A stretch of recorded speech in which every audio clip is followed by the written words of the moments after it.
Most cornhole players think that the only way to get better is to practice hours a day. And while practice is important, there's more to the story. In this video, I'm going to tell you exactly what that is. If you haven't met me yet, I'm Michelle Thompson, aka Cornhole Mish. I am a cornhole commentator, sideline reporter, and I've been helping people get out of their heads and into their bodies for peak performance for over 15 years. If this is not your first time hearing me, then you know I talk a lot about the four performance states. The two that I want to focus on right now is the worry state, and then you choose either the flow or the play state, whichever one you think works best for your best performance. And we're going to do a little exercise here.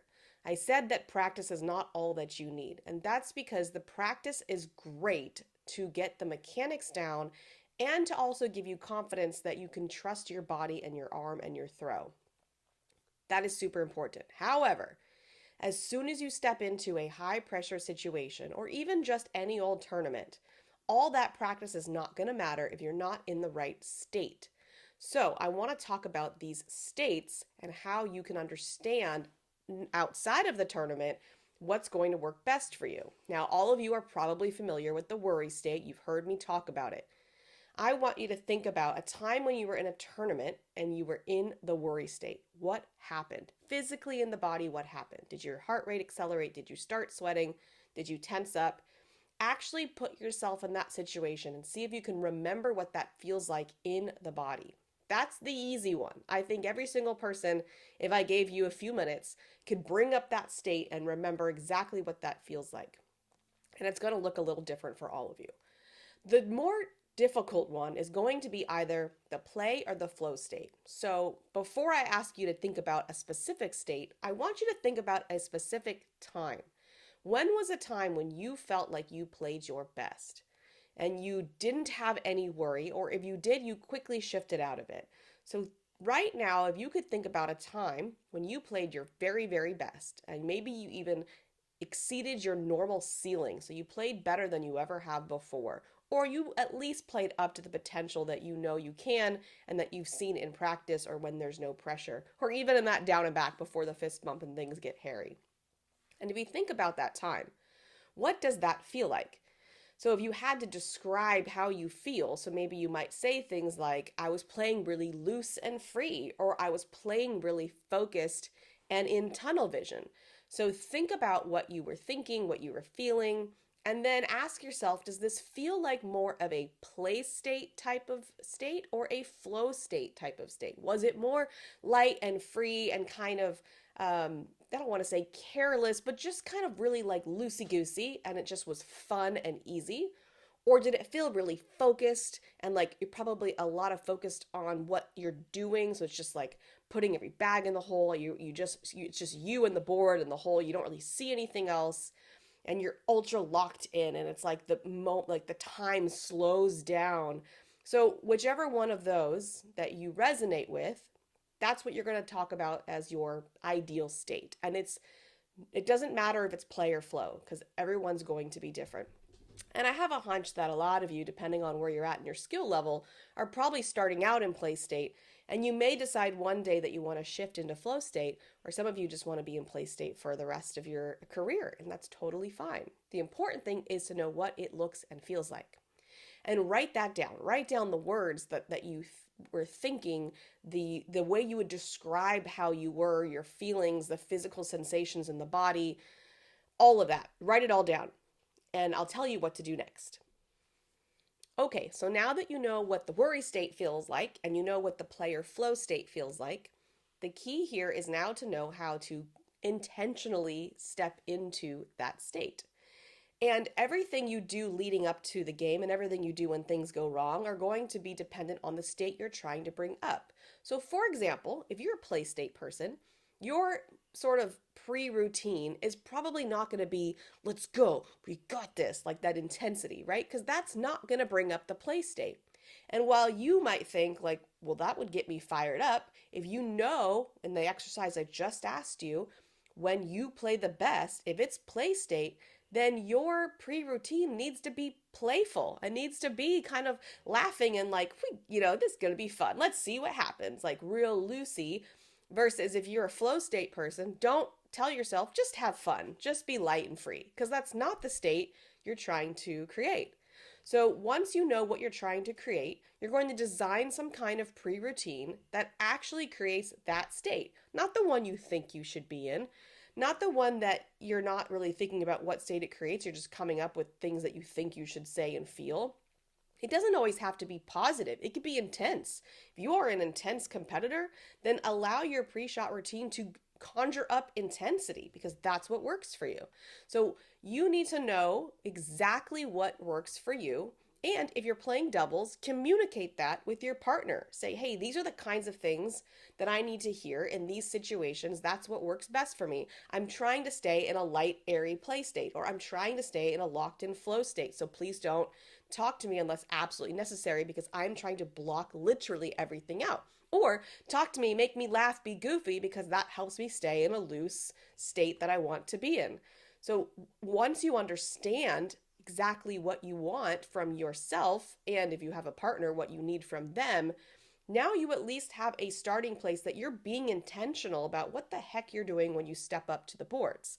And that is the first step to getting to this ideal state that's going to bring out your best play. Now, I mentioned that it's not all about practice and reps.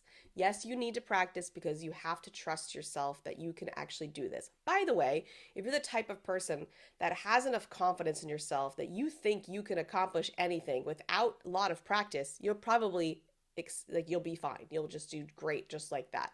Some of you say, I've got to put in the time, like at least an hour a day, or I just don't feel locked in. Well, then that's what you're going to have to do. Whatever you say is true to you, and that's what you have to follow. So you have one of two things you could do. You could either change your mindset and your belief system and say, I'm the type of person that can throw a few minutes a day and I'm totally locked in and good to go. I know my arm knows what to do. I trust my body. I've done this enough times. I don't need all that practice. Or you can be the person that says, I do need a lot of practice, and then you just have to practice a lot. So your choice. It's really difficult to switch a belief system. I don't want to make it sound like that's an easy thing to do because it's one thing to say it, but you do actually have to believe it. And that's going to take more than just saying the words. So choose your path there. So it's not all about practice because we talked all about that ideal state. And that state that you need to be in has to be rehearsed. You have to have practice weaving into and out of states as if it's as effortless as throwing that bag down the center and into the hole. So that's really where this different kind of practice needs to come in.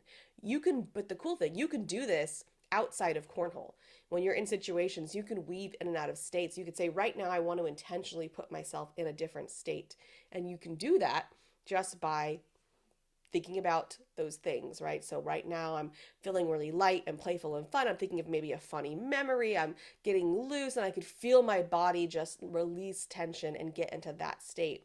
Or I'm going to really practice this flow state. I'm going to say some things to myself. I'm going to picture myself in a game situation. I'm going to pretend there's an audience creating all this pressure. I'm going to see myself lock in and throw the best I've ever thrown. That sort of mental rehearsing is going to be super important, and noticing your state from moment to moment so that you can easily switch on and off whatever state that you want. This is the number one most important thing.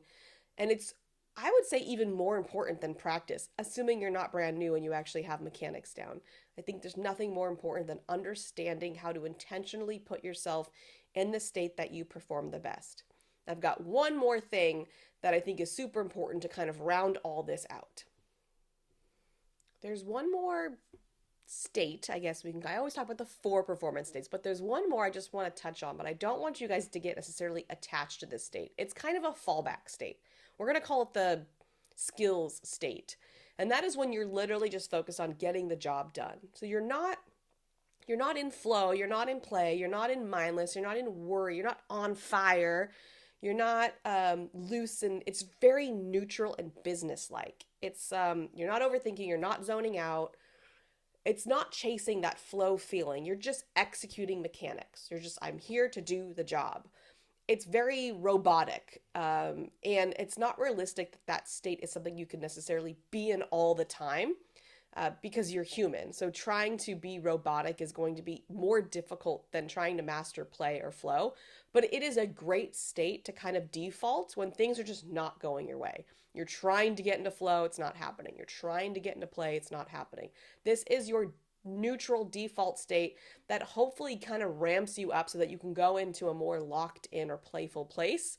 It's just back to basics, back to just mechanics, skills, get the job done, and then you can see where that takes you and see if that kind of is the off ramp to get you to the on ramp to the state that's going to help you play even better than you've ever played before, because this mechanical state probably will have you be pretty consistent, but the flow state will have you do things that you can't believe you're doing. It's like the best you've ever played. So it's definitely a good state to have in your back pocket, but I wouldn't get dependent on it, but I love it as a transitionary state. I hope this was helpful to describe what is important outside of just your normal mechanical practice. Think about the things we talked about. And of course, please like and share and subscribe and comment below on what you think about what you could do outside of practice. As always, my $9 mental reset kit is there for you. It's a tool that will help you perform your best and understand how to reset in the moments that are the most difficult and highest of pressures. Thanks so much, and I'll see you next time.